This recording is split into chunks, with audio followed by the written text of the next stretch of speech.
everyone.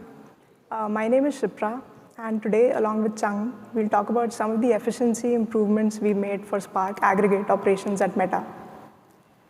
So before we begin, let us briefly introduce ourselves.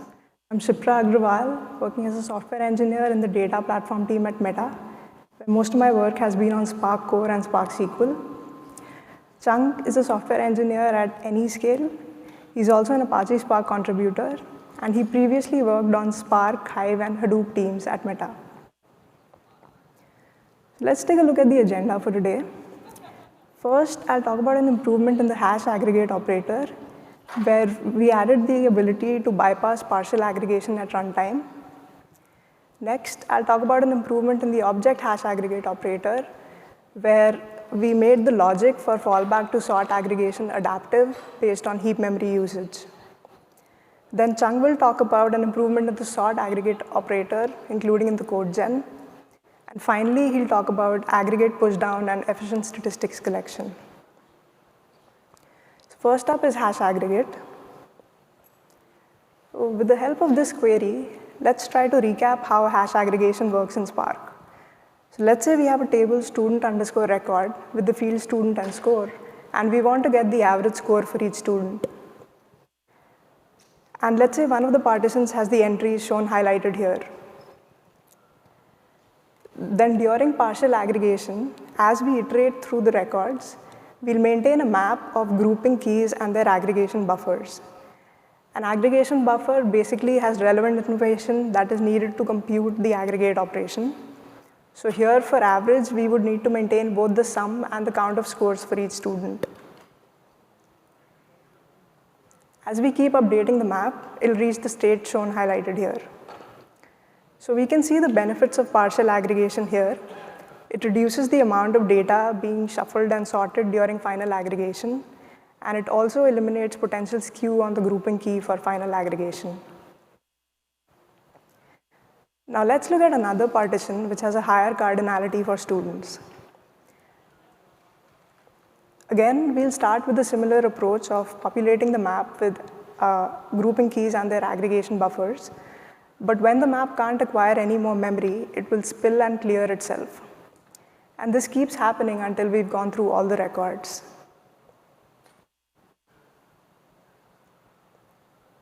Eventually, all the spilled files and the remaining entries in the map are merge sorted together.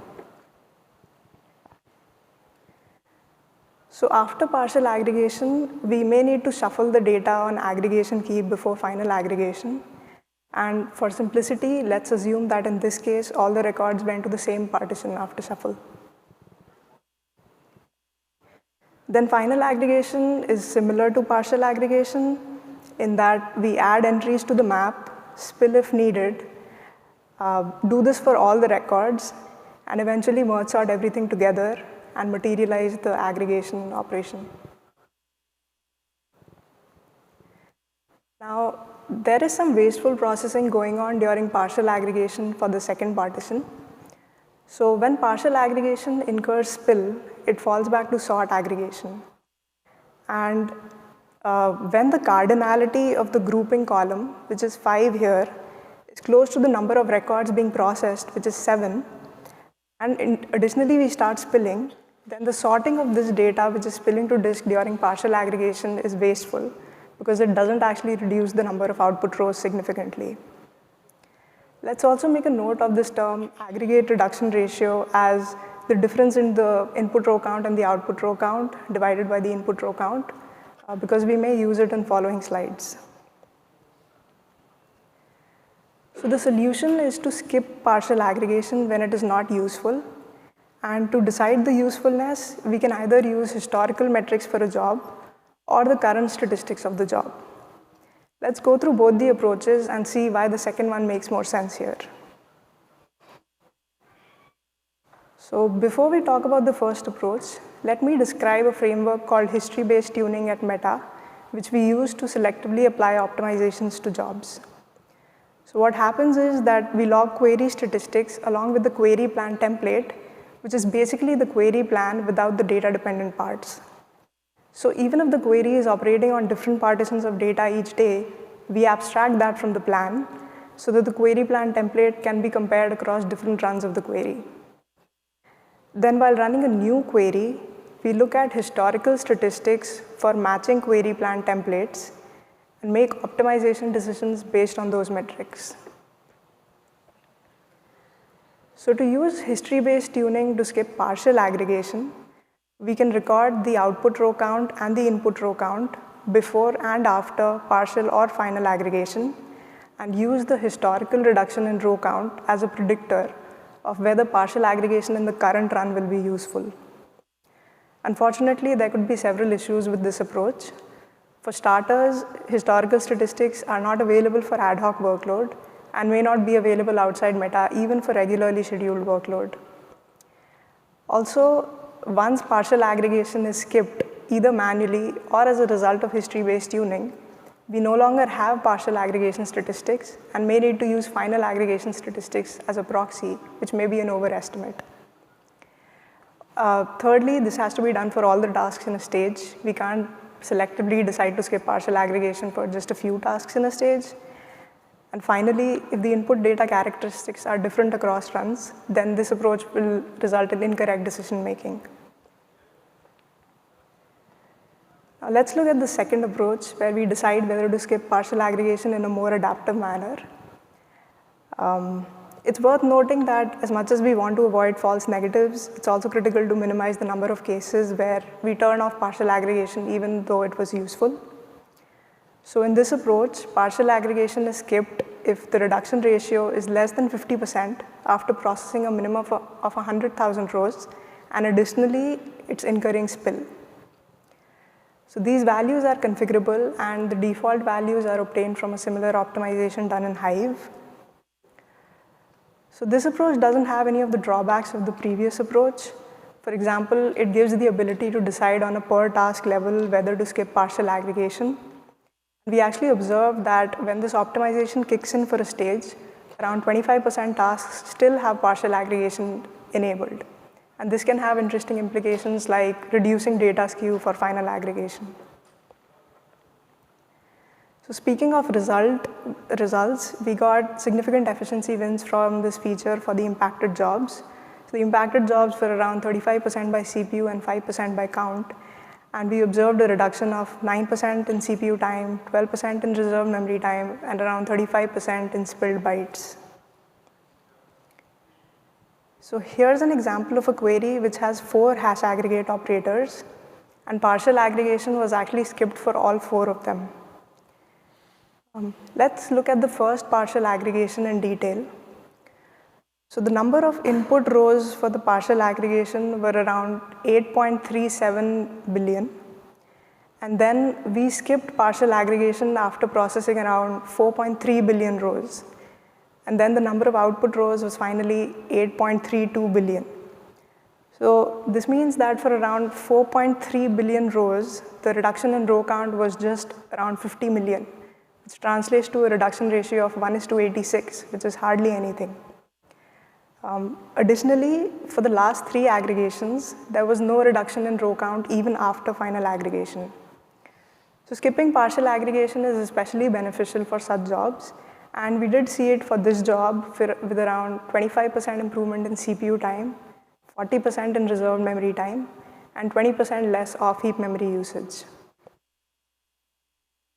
Speaking of the future work items, here are some of the items we have identified. And the first one here states that, so for a very small number of pipelines, we observed that skipping partial aggregation actually introduced data skew during final aggregation, and this led to massive latency regressions. While we haven't invested much effort into fixing this yet because it only affected 2 jobs, one solution here could be to evaluate the row count reduction separately for each key and only skip partial aggregation if all of these values are above a certain threshold. Secondly, we want to extend this improvement to object hash aggregate operator. And finally, we want to merge this upstream to Apache Spark. Let's move on to the improvement in the object hash aggregate operator, where we essentially incorporate heap memory usage into the decision making for fallback to sort aggregation. So object hash aggregation is used in functions like collect list and percentile, where each aggregation buffer can have a different size. And this is made possible because object hash aggregate supports arbitrary size JVM objects as aggregation states. So there are several differences between hash aggregate and object hash aggregate. The first one is that object hash aggregate uses safe rows as aggregation buffers in an object aggregation map, while hash aggregate uses unsafe rows in a bytes to bytes map. Also, object hash aggregation spills the map after it reaches an entry count, which is set to a very small value very conservatively, while hash aggregation will actually continue filling the map until it can't acquire any more off-heap memory. And finally, when object hash aggregate does spill, it will sort all of the remaining input rows, while hash aggregate will actually continue filling the map and spilling. And so eventually when it merge sorts, it's for a smaller number of rows. And so the observation here is that because we start spilling so soon, the JVM heap memory is underutilized at only around 20% when we start spilling. And the problem is that on the one hand, we have premature spilling, and on the other, we have extra processing cost because there are a large number of rows remaining and we need to sort all of them. So the solution here is to track the JVM heap memory usage and use that in addition to the row count to decide when to spill. And because we're actually polling the memory usage, we can't do it for every row. So we also have a configurable row count to decide how frequently we'll check the memory usage. Now the challenge here was to strike a balance between performance and reliability. Because obviously if we set these values very high, we get more efficiency wins, but it would also increase the chances of ooms. And so by fixing the memory usage threshold at 70% and the row count interval at 100, we were able to limit ooms to 5 to 6 jobs. It's also worth noting that some number of JVM ooms are inevitable, especially in cases of skew, because it may so happen that the first 500 rows take up 50% of the heap memory, and the next 50 rows take up the remaining on-heap memory, leading to an oom before we even have a chance to check for the heap memory usage.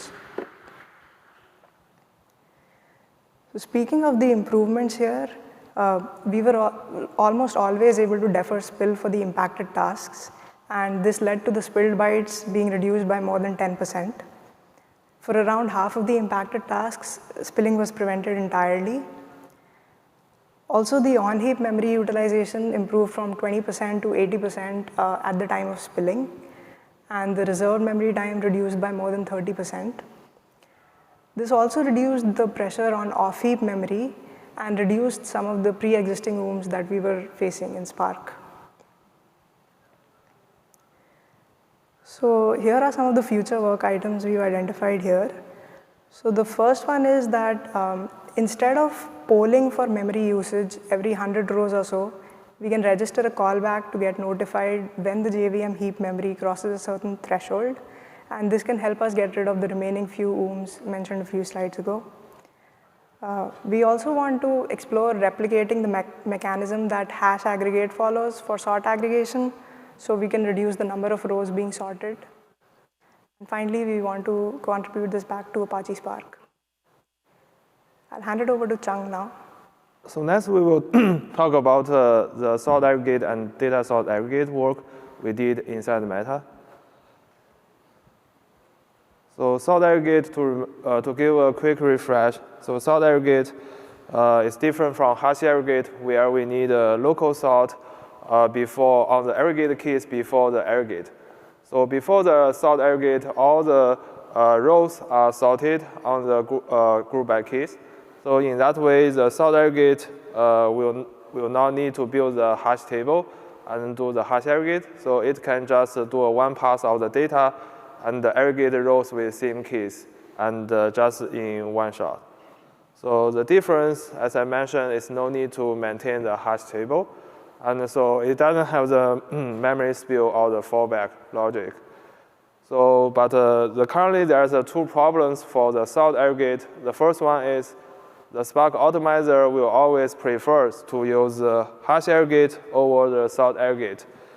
And normally, sort aggregate will not be triggered, and most of the aggregate in Spark SQL will always use hash aggregate.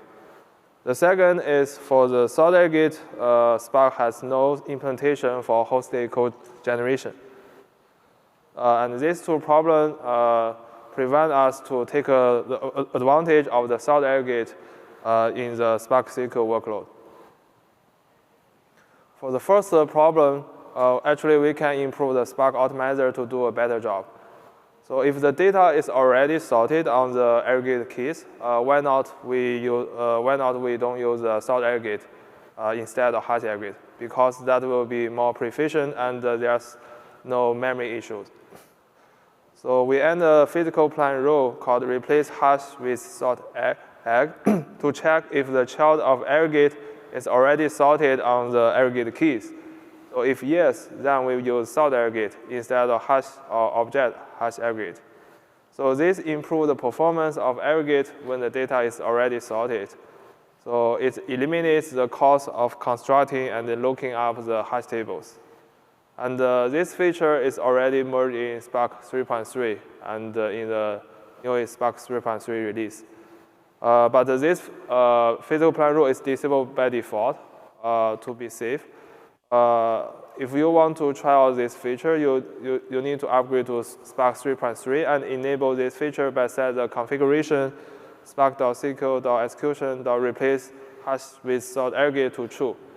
Then you don't need to do anything else in your Spark SQL workload. So it will automatically figure out your data, and if the data is sorted, it will leverage sort aggregate. And it will not have the hash aggregate memory issue. The second one is code generation for the sort aggregate. As I mentioned, Spark has hosted code generation for many operators. Filter, project, hash aggregate, etc., but not for the sort aggregate. And there's no fundamental reason why can we not end the hosted code gen for the sort aggregate. It just we didn't any yet. So we ended the code generation for the sort aggregate. We can improve the query runtime and the query resource performance. And the code is merged in Spark 3.3, and the code is merged to support the sort aggregate without group by keys. So if you are doing like aggregate without group by and using sort aggregate, it will automatically use the hosted codegen version of sort aggregate, and it should have a better performance compared to Spark 3.2 and before.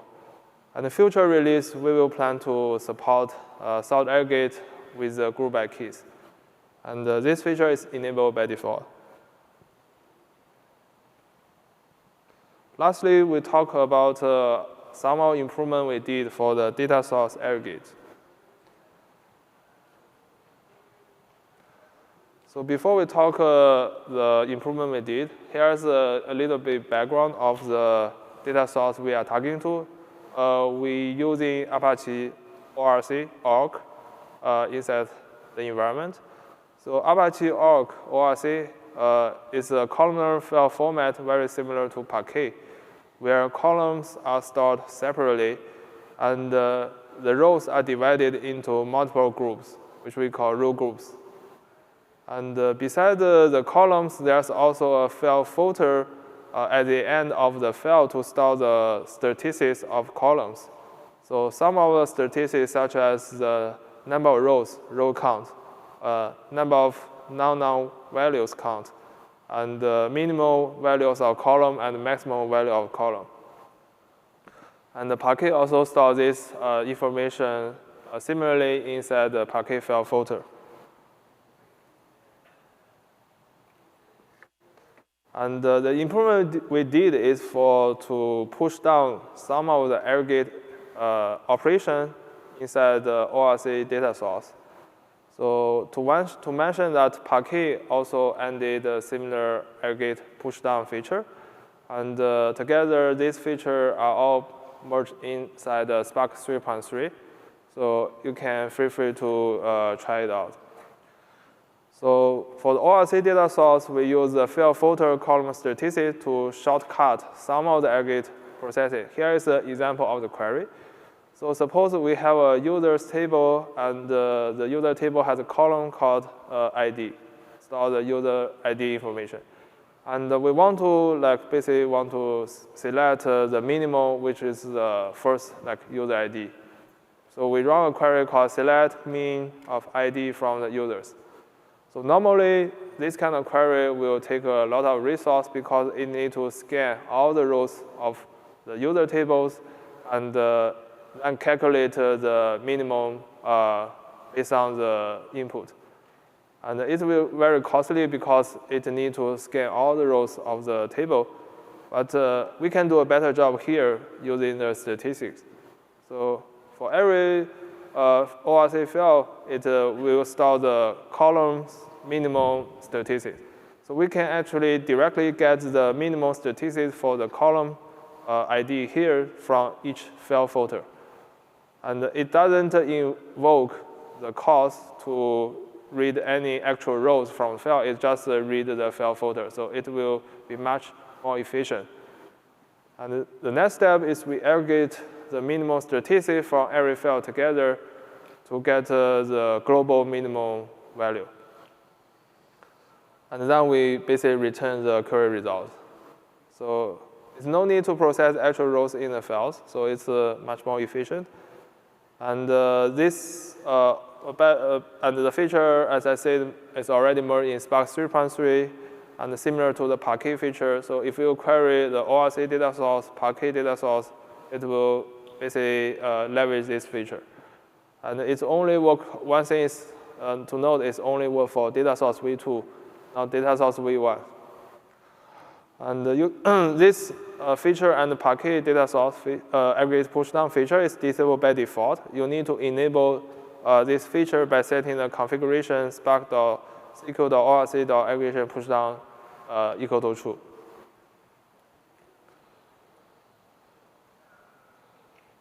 Another thing we did with statistics is we create an efficient statistic collection via the file filter.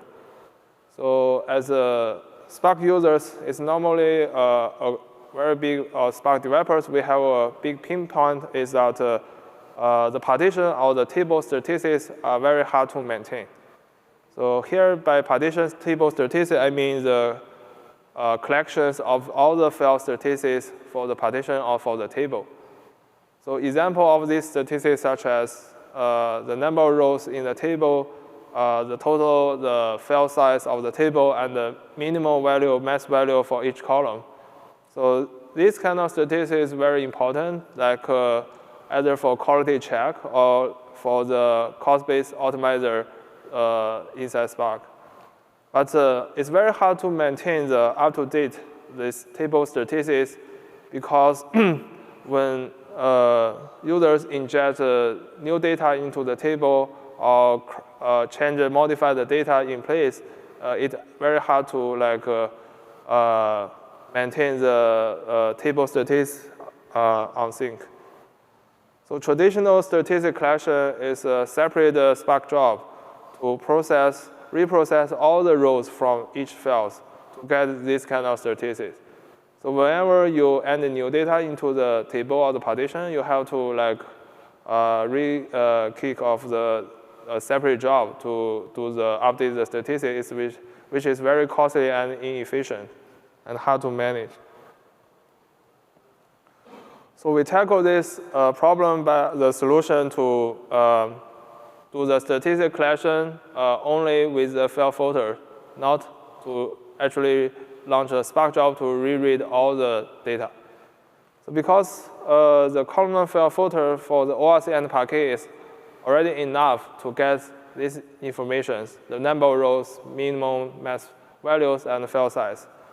So we don't actually need to actually reread all the actual rows in each file.